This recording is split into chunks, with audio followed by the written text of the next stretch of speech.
Maria Antonia Abad Fernandez. Campo de Criptana, March 10, 1928, Madrid, April 8, 2013.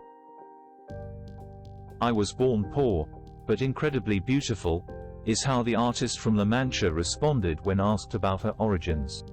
She was never ashamed of being born in a humble town in La Mancha. My father was a farmhand, but we never lacked a plate of food on the table. At the age of 14, her mother introduced her to a talent contest that was held in Buen Retiro Park in Madrid. It was 1942. With the prize money she settled in Madrid and began teaching declamation classes. Another thing that young Sara was clear about was that she had to study. If young Sara's meteoric career owes anything to anyone, it is to Miguel Mahura, the playwright author of The Three Top Hat, or Nanette and the Lord of Murcia. He gave the best gift to the young girl from La Mancha: channel your ambition towards Mexico and the United States.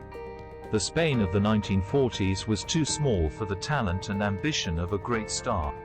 Even so, before leaving for Mexico, young Sara starred in films with the greatest of that time, Fernando Gomez, Imperio Argentina, or Fernando Rey.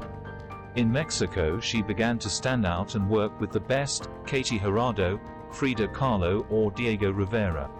Among the films she filmed in Mexico, Piel Canela and Casal de Mujeres stand out. In Cuba she met Ernest Hemingway. She smoked her first Havana cigar with him. Years later she honored him with her famous song, Smoking I Hope. Her jump to Hollywood was not long in coming. She was not the first, since Conchita Montenegro from San Sebastián dazzled before in the 1930s.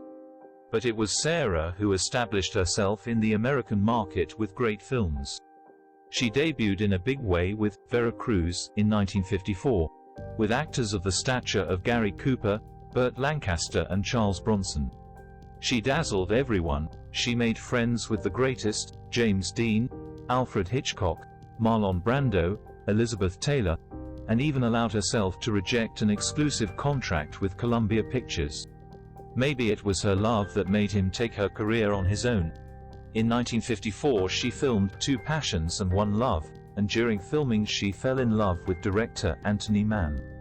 Her first marriage lasted 7 years. Sara became pregnant, but a fall down a staircase when the baby was 8 months pregnant caused her to miscarry. To the son she was expecting with the American director. Nothing was the same in Montiel's life. When she arrived in Hollywood in 1954 she was nicknamed the Mexican Marilyn because of the sexuality that she gave off. She never tired of repeating that she was Spanish. Her career in Hollywood did not last long. In 1957 she returned to Spain to film The Last Couple, a low-budget film that achieved phenomenal box office success. "Life is better here," said the artist. The list of films, all of them very successful, is endless. La Violetera, Carmen La Doronda, My Last Tar. NGO, La Bella Lola. Her films were released in cinemas in Bombay or Cairo. The transition arrived in Spain and the so-called uncovered cinema, and Montiel withdrew from the big screen. Sara was 43 years old and was at her peak.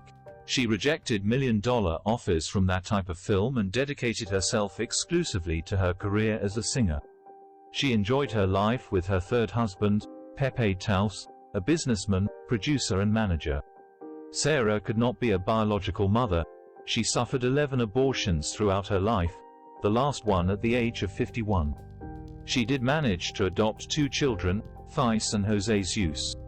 The artist stated that those years as a mother were the happiest of her life.